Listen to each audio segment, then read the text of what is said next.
రోమిలకు రాసిన పత్రిక 11వ అధ్యాయం పిల్లల ఉద్యోగాలు మనం చదువుదాం.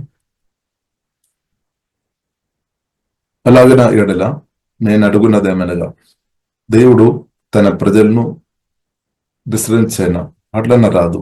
నేను కూడా ఇశ్రాయేలుడును, అబ్రహాము సంతానమందలి బెన్యామీను గోత్రమునందు పుట్టినవాడును. తాను ముందెరిగిన తన ప్రజలను దేవుడు విసరింపలేదు. ఏలియాను గురించిన భాగములో లేఖనము చెప్పినది మీరెరుగరా?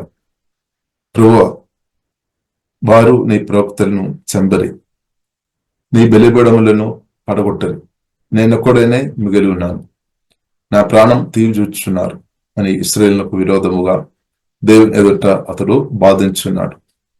అయితే దేవోక్తి అతనితో ఏమి చెప్పుచున్నది?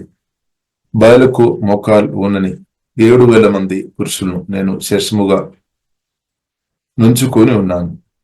అలాగునని ఇప్పటి కాలమందు సైదము కృప యొక్క ఏర్పాటు చొప్పిన శేషం మిగిలి ఉన్నది.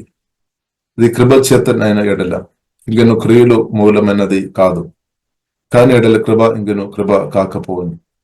అలాగైనా ఎమ్మగును. ఇశ్రాయేలు వెదుగున్నది ఏదో అది వారికి దొరకలేదు, ఏర్పాటు నొందిన వారికి అది దొరికేను. తక్కిన వారు కఠిన చుట్టలేరు. ఇందు విషయమై నేటి వరకు దేవుడు వారికి నిద్రామత్తు గల మనసును, చూడలేని కన్నులను, వినలేని చెవులను ఇచ్చి ఉన్నాడని రాయబడి ఉన్నది. మరియు వారి బోధనము వారికి ఉరిగాను, బోనుగాను, ఆడంగముగాను, వారి క్రియలకు ప్రతిఫలముగాను ఉండునుగాక.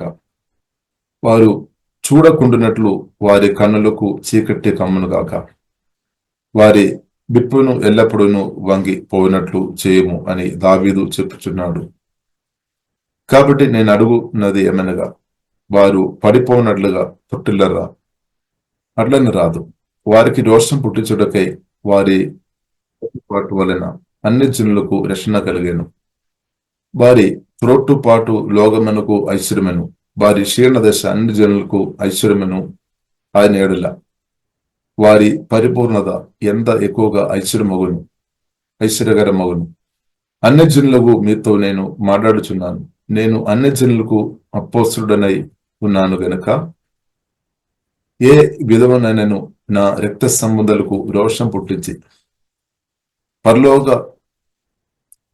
వారిలో కొందరినైనను ప్రశ్నింపవలేనని నా పరిచర్యను గణపరుచున్నాను. వారిని విస్తరించుడ లోకమును దేవునితో సమాధానపరచుడ ఆయన ఎడల వారిని చేర్చుకునుట ఏమగును? మృతులు సజీవులైనట్టే అగును కదా. ముద్రలో మొదటి పిడికేడు పరిశుద్ధమైనదైతే ముద్దంతయు పరిశుద్ధమే, వేరు పరిశుద్ధమైనదైతే కొమ్మలను పరిశుద్ధమలే. అయితే కొమ్మల్లో కొన్ని బిర్చి వేయబడి అడవి ఒలువల కొమ్మవై ఉన్న నీవు వాటి మధ్యన అండు కట్టబడి ఒలువు చెట్టు యొక్క సారవంతమైన వేరులో వాటితో కలిసి పాలు పొందిన ఎడల ఆ కొమ్మల పైన నీవు అతిశయించుదవా? వేరు నిన్ను భరించుచున్నది గాని నీవు వేరును భరించుడలేదు.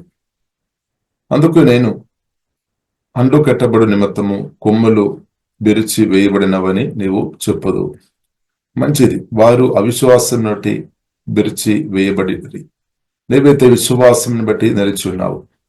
గర్వింపగా భయపడము. దేవుడు స్వాభావికమైన కొమ్మలను విడిచి పెట్టిన ఎడల నిన్నును విడిచిపెట్టడు.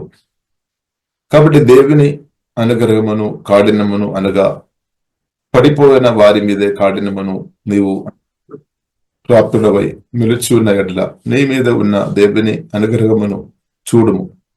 అట్లు నిలువైన ఎడల నీవును నరికి వేయబడదు.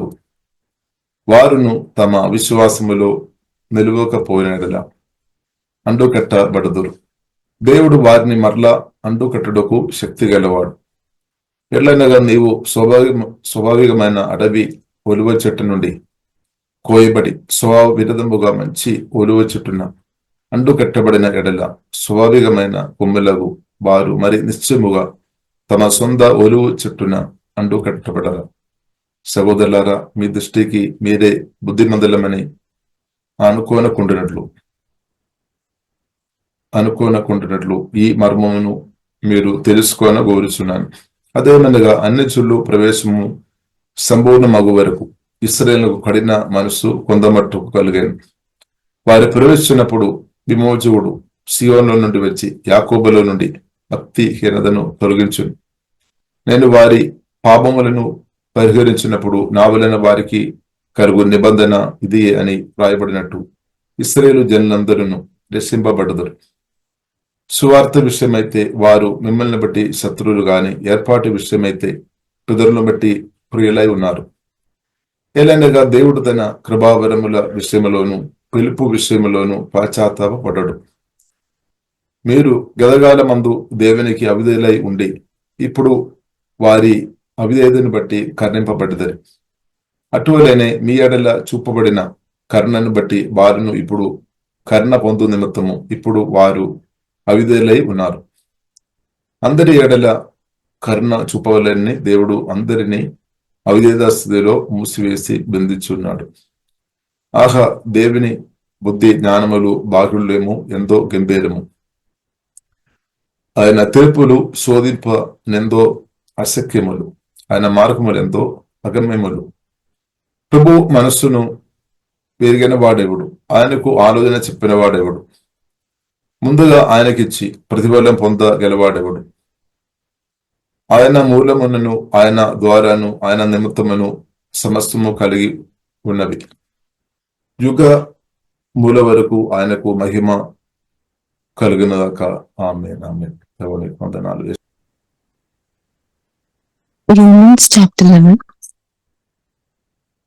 I say then, hath God cast away his people? God forbid. For I also am an Israelite, of the seed of Abraham, of the tribe of Benjamin. God hath not cast away his people which he foreknew. Wot ye not what the scripture saith of Elias?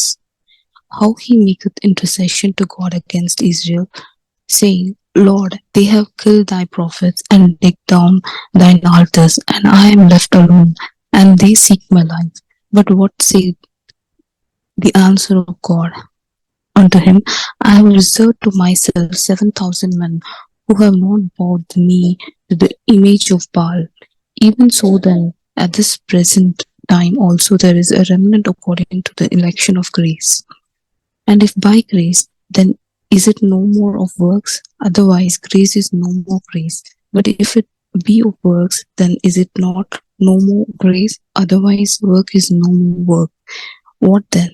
Israel hath not obtained that which he seeketh for, but the election hath obtained it, and the rest were blinded. According as it is written, God hath given them the spirit of slumber, eyes that they should not see, and ears that they should not hear, unto this day. And David said, let their table be made a snare and a trap, and a stumbling block, and a recompense unto them. Let their eyes be darkened, that they may not see, and bow down their back always. I say then, have they stumbled that they should fall? God forbid. But rather through their fall salvation is come unto the Gentiles, for to provoke them to jealousy. Now if the fall of them be the riches of the world, and the diminishing of them the riches of the Gentiles, how much more their fullness? For I speak to you Gentiles, as much as I am the apostle of the Gentiles, I magnify mine office. If by any means I may provoke to emulation them which are my flesh, and might save some of them. For if the casting away of them be the reconciling of the world, what shall the receiving of them be but life from the dead? For if the first fruit be holy, the lump is also holy. And if the root be holy, so are the branches. And if some of the branches be broken off, and thou being a wild olive tree, wert grafted in among them, and with them partakest of the root and fatness of the olive tree, boast not against the branches. But if thou boast, thou bearest not the root, but the root thee. Thou wilt say then, the branches were broken off, that I might be grafted in. Well, because of unbelief they were broken off, and thou standest by faith. Be not high-minded, but fear. For if God spared not the natural branches, take heed lest he also spare not thee. Behold, therefore, the goodness and severity of God, on which on them which fall, well, severity, but worthy goodness, if thou continue in his goodness, otherwise thou also shall be cut off. And then they also, if they abide not still in unbelief, shall be grafted in. For God is able to graft them in again. For if thou wert cut off the olive tree, which is wild by nature, and wert grafted contrary to nature into a good olive tree, how much more shall these, which be the natural branches, be grafted into their own olive tree? For I would not, brethren, that ye should be ignorant of this mystery, lest ye should be wise in your own conceits, that blindness in part is happening to Israel, but the fullness of the Gentiles be come in. And so all Israel shall be saved, as it is written, there shall come out of Zion the deliverer, and shall turn away ungodliness from Jacob. But this is my covenant unto them, when I shall take away their sins. As concerning the gospel, they are enemies for your sakes. But as touching the election, they are beloved for the Father's sake. For the gifts and calling of God are without repentance. For as ye in times past have not believed God, yet have not obtained mercy through their unbelief, even so have these also not believed, that through your mercy they also may obtain mercy. For God hath concluded them all in unbelief, that he might have mercy upon all. Oh, the depth of the riches, both of the wisdom and knowledge of God! How unsearchable are his judgments, and his ways past finding out! For who hath known the mind of the Lord, or who hath been his counselor, or who hath first given to him, and it shall be recompensed unto him again? For of him, and through him, and to him are all things, to whom be glory forever. Amen.